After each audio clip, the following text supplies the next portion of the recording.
मैं भारत को भारतीयता की मान्यता के आधार पर फिर से खड़ा करना चाहता हूं, उस काम में लगा हूं। टाटा ने अपने आप को बेच दिया हिंदुस्तान लीवर को, पार्ले ने अपने आप को बेच दिया कोका कोला, जिलेट को बेच दिया ये आपके भारत मल्होत्रा प्रोडक्ट्स वालों ने अपने आप को। 30 बड़े घराने मल्टीनेशनल के सामने सरेंडर कर चुके। तो वो कब विदेशी हो जाएंगे कुछ नहीं कहा जा सकता, और विदेशी कंपनियों के साथ लूटने में उनको भी कुछ हिस्सा मिले, यही उनकी कोशिश चल रही है। तो ये स्वदेशी कभी हो नहीं सकते। स्वदेशी माने सादगी, स्वदेशी माने जो मेरे गांव के नजदीक बनता है, मेरे आदमी को रोजगार देता। स्वदेशी माने जिसका पैसा देश के बाहर नहीं जाता। तो एक तो आप अपने अपने घर से स्वदेशी सामान खरीदने का संकल्प लें, और दूसरा निवेदन मैं आपसे करने आया हूं कि इस देश को सांस्कृतिक आक्रमण से बचाएं, अपने अपने घर का टेलीविजन बंद करें। ये ताकत आपके हाथ में है, इसके लिए देवेगौड़ा से पूछने की जाने की जरूरत नहीं। हाँ, और इसके लिए आप ये कहो कि राजीव भाई पार्लियामेंट से कोई कानून पारित हो जाएगा उसके बाद हो जाएगा। आपके घर में रिमोट कंट्रोल आपके हाथ में है, हिम्मत करिए और ऑफ कर दीजिए। ऑफ करने में कोई ताकत नहीं लगती, मन का संकल्प चाहिए बस। और अगर आप बंद कर देंगे तो आपके बच्चे बंद कर देंगे। नहीं तो ऐसा नहीं होगा कि आप घर में बैठ के टीवी देखें और बच्चों से आप कहें कि भाई तुम मत देखो, ये नहीं चलने वाला। आप बंद करिए, आपके बच्चे बंद कर देंगे। तो ये टीवी बंद हो जाएगा तो आप कहोगे समय बचेगा, और वो समय बचेगा उसमें आप बहुत सारे काम कर सकते हैं। सामयिक करिए, प्रतिक्रमण करिए। आपको कहने वाले बड़े बड़े गुरुदेव हैं, समय बचाइए तो कुछ धर्म के काम करिए। और सबसे बड़ा धर्म का काम क्या है? पड़ोसी के घर में जाइए, उसके दुख दर्द पूछिए। हमने पड़ोसी के घर जाना बंद कर दिया, पड़ोसी हमारे घर नहीं आता। एक दूसरे के घर जाने का जो रिश्ता बनाया हुआ था समाज को, जिस पर टिका हुआ था, वो टूट रहा है। और वो पड़ोसी के घर जाना आप तभी शुरू करोगे जब आपके पास समय बचे। तो टीवी बंद करिए, उसमें से समय बचेगा। और एक आखिरी निवेदन और, अपने अपने बच्चों को कॉन्वेंट स्कूल में मत भेजिए। ये जो कॉन्वेंट स्कूल है, जानते हैं यूरोप में किन बच्चों को कॉन्वेंट स्कूल में भेजा जाता है? यूरोप में वर्षों वर्षों एक बड़ी परंपरा रही है, अनाथ बच्चे होते हैं, मम्मी पापा हैं फिर भी बच्चों को छोड़ देते हैं। वहां है, सैकड़ों नहीं हजारों वर्षों से यूरोप में ये परंपरा है बच्चों को एबेंडन छोड़ने की। अभी कुछ कम हुई है, 14वीं 15वीं शताब्दी तो भयंकर परंपरा है। तो जिन बच्चों के मम्मी पापा का पता नहीं होता है, उन बच्चों के लिए कॉन्वेंट स्कूल वहां खोले जाते हैं।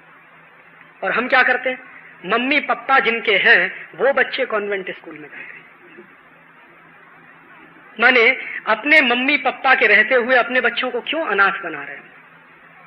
हमारे दिमाग में एक बहुत बड़ी गलतफहमी है कि बच्चा जब अंग्रेजी सीख जाएगा तो बड़का विद्वान हो जाएगा। दुनिया में इससे बड़ा झूठ कोई दूसरा है नहीं। कोई भी देश ऐसा नहीं है दुनिया में जिसने अंग्रेजी भाषा में सब कुछ करके तरक्की की हो। 2 देशों के उदाहरण तो मैं दे सकता हूं जिनको मैंने देखा।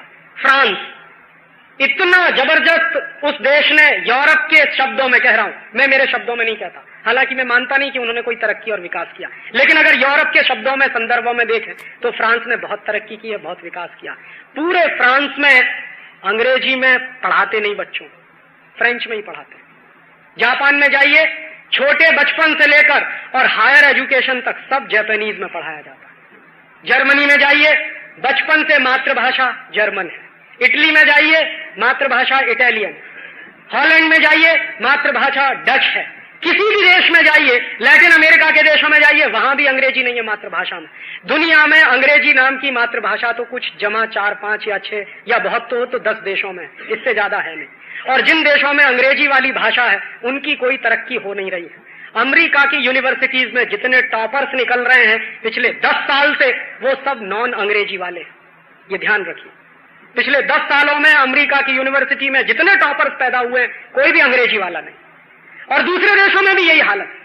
ये बहुत बड़ा भ्रम है हमारे मन में कि अंग्रेजी सीख जाएगा बच्चा तो उसकी कुछ तरक्की हो जाएगी। ऐसा कुछ नहीं है। दुनिया में बहुत सारे ऐसे देश हैं जिन्होंने बिना अंग्रेजी के बहुत आगे गए हैं और बहुत तरक्की की है। जापान, फ्रांस या जर्मनी, ऐसे तमाम उदाहरण। तो ये गलतफहमी आप अपने मन से निकाल दीजिए कि अंग्रेजी ही पढ़ेगा तो हमारे बच्चे का विकास होगा। बच्चे का सबसे अच्छा विकास तब होता है जब वो मातृभाषा में पढ़ता। अगर गुजराती आपकी मातृभाषा है तो गुजराती में पढ़ाइए, मराठी मातृभाषा है तो मराठी में पढ़ाइए, अंग्रेजी में तो बिल्कुल नहीं। और ये अंग्रेजी में पढ़ाने का सिस्टम मैकॉले ने इस देश में शुरू किया, वो गुलाम बनाने के लिए था। तो हम आजादी के बाद अपने बच्चों को जानबूझकर गुलाम बनाने के लिए और मम्मी पापा के रहते हुए जानबूझकर अनाथ बनाने के लिए, बराबर याद रखिए, कॉन्वेंट स्कूल माने अनाथ बच्चों का स्कूल। यूरोप में कॉन्वेंट स्कूल वही होते हैं जहां अनाथ बच्चे पढ़ते हैं। तो अनाथ बच्चे नहीं है हमारे, मम्मी पापा के बच्चे हैं, इसलिए आप अपने बच्चों को मत भेजिए। उससे ये जो अंग्रेजियत की संस्कृति आ रही है बच्चों में, ये बंद हो जाएगी। इस अंग्रेजियत की संस्कृति से नफरत है। अंग्रेजों से शायद उतनी नफरत हमको नहीं हो सकती जितनी अंग्रेजियत से है, और वो अंग्रेजियत से इसलिए नफरत है कि सारी दुनिया का नाश करने वाली है वो संस्कृति, राक्षसी संस्कृति है, उसमें कुछ मानवीयता के तत्व है नहीं, इंसानियत के तत्व है नहीं। तो 2-3 बातें मैंने कही हैं, फिर मैं रिपीट कर रहा हूं। घर घर में स्वदेशी, अपने अपने बच्चों को मातृभाषा के स्कूल में भेजिए, अंग्रेजी के चक्कर से बाहर निकालिए। आपका बच्चा ज्यादा बुद्धिमान बनेगा, ज्यादा तर्कशाली बनेगा, ज्यादा विवेकशील बनेगा अगर मातृभाषा। और अपने अपने घर से टेलीविजन की ये जो दुष्चक्र है उसमें से आप बाहर निकलिए, बच्चों को बाहर निकालिए, इस देश का बहुत बड़ा कल्याण हो जाएगा।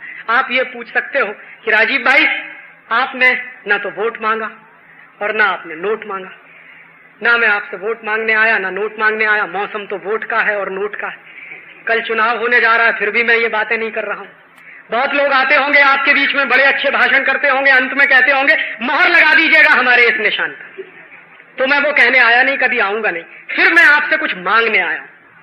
मुझे आपका समय दान चाहिए, आपके जीवन का कुछ समय चाहिए। ना वोट चाहिए, ना नोट चाहिए, आपके जीवन का समय चाहिए। तो आप क्या करें?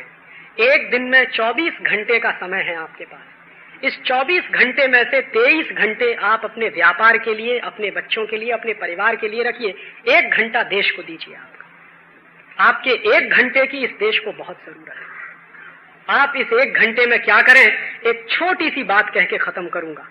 1757 का जब प्लासी का युद्ध हुआ था, 300 अंग्रेज सिपाहियों को लेकर रॉबर्ट क्लाइव आया और 18,000 हिंदुस्तानी सिपाहियों पर विजय हासिल की। युद्ध जीतने के बाद जानते हैं रॉबर्ट क्लाइव ने एक जुलूस निकाला और उसके लिए उसने लिखा है अपनी डायरी में।